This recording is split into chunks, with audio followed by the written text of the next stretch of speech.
واحد عبادت چې ده روزه ده. رسول الله صلی الله علیه وسلم فرمایي چې الله وی حدیث قدسی ده، الله وی چې الصوم لی وانا اجزی به، روزه زما ده او د دې جزا به زه په خپل لاس ورکوم. نو تاسو ته به دغه روزه ثواب د الله په لاس ملاوي. یا الله چې د الله لاس به څنګه وي.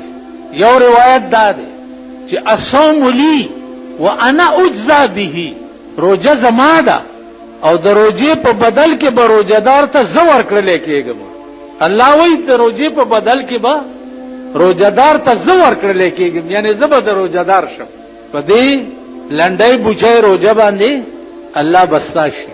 اسی وایم چې یو طرف ته زمونږ د عبادتو ته ګوره، زمونږ د کمزورۍ ته ګوره، او بل طرف ته د الله د فضل او د رحمتونو او نعمتونو ته ګوره.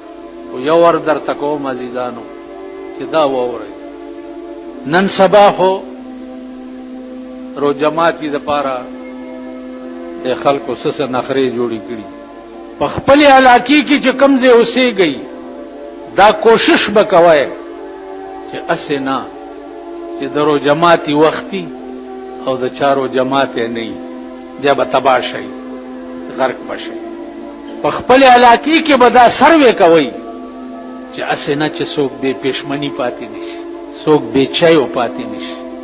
نو ته به وایې چې مونږ ځان له چې څه کړي یا به بل له ورکوو. تا یو سړي راته بله ورځ مونږ ځان له چې څه کړي یا به بل له ورکوو. کښېنه د ګډې بچیا، تا ځان له څه کړي؟ خو غټه غوښه به دې پخ کړي، ټیپر به دې پکې اچولي، چټني مټني به دې هغې ته ځان له څه کړي؟ په خدای قسم حضرت علی او بی بی فاطمه قسم وخوړو، امام حسن او حسین ناجوړو چې یا الله که دا دواړه جوړ شو نو مونږ به 3 روزې تا دپاره ونیسو. دا دواړه خدای جوړ کړه، دواړو روزه ونیوه. چې روزه یې ونیوه چې ماښام شو دروازه کې آواز شو، حضرت علی د روزه ماتي قجوري مجوري او ستوان دا برابر کړي. دروازه کې آواز شو چې یتیمان یو مسکینان یو، والله کم دروټه درک لګي. ادوارو چې ځان له څه بندوبست کړی هغه ټولو چت کو هغې له بار ور د چا هغه نیکه به وکړي، ملا به وکړي، یا به پیر صاحب وکړي، یا به ګیراور صاحب وکړي، یا به اتی صاحب وکړي، د چا مور به وکړي. زه به داسې وکړم. سبا یې بیا روژه کړه په نهاره، چې بیا یې روژه کړه چې ماښام یې بیا څه قجوري وغیره تیارې کړې. بیا دروازه کې آواز شو چې یتیمان یو، د روټۍ درکب نه لګي. بیا حضرت علی هر څه اوچت کو بارې ور.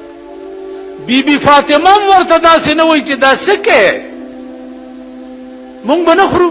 نه، فاطمه وا که نه، خاتون جنت وا که نه، مونږ به د دې خپلو امبرسرای میخې چې ساتلي دي په کورونو کې دي ته به داسې وکړئ. تاسو په ایمان ووایئ، زه به یې وکړم، تاسو به یې وکړئ. په 3مه ورځ بیا روژه شوه. چې بیا روژه شوه چې بیا ماښام تیاری وکړو، بیا دروازه کې آواز شو چې اسیران یو، د روټۍ درکم نه لګي. بیا هر څه اوچت کول.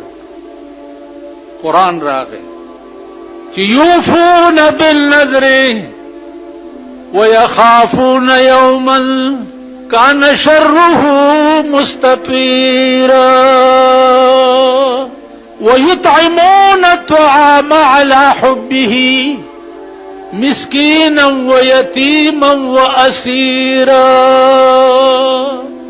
قرآن راځي چې دا په وفا په نظر ولې وکړه چې دا ورځ نه یریده چې په کوم ورځ به شر به په ټوله دنیا خور. او بیا روټۍ وخوروله په چا؟ په مسکینانو، یتیمانو، اسیرانو باندې. او بیا ورته وایي څه؟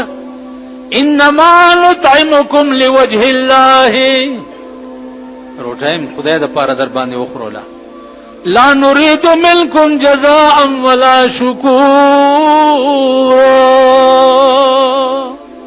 بدل در نه غواړو، نه شکریه در نه غواړو، خدای د پاره در باندې وخوروله. نفلی روزو کې حضرت علی او د بی بی فاطمه ایمان ګوره. اوس فرضي روزه د عزیزانو په علاقه کې به دا سروې کوئ، څوک بې چایو پاتې نشي، څوک بے روجماتی پاتې نشي، څوک بے پښمنی پاتې نشي، کینه ټول علاقه به په الله ونیسي.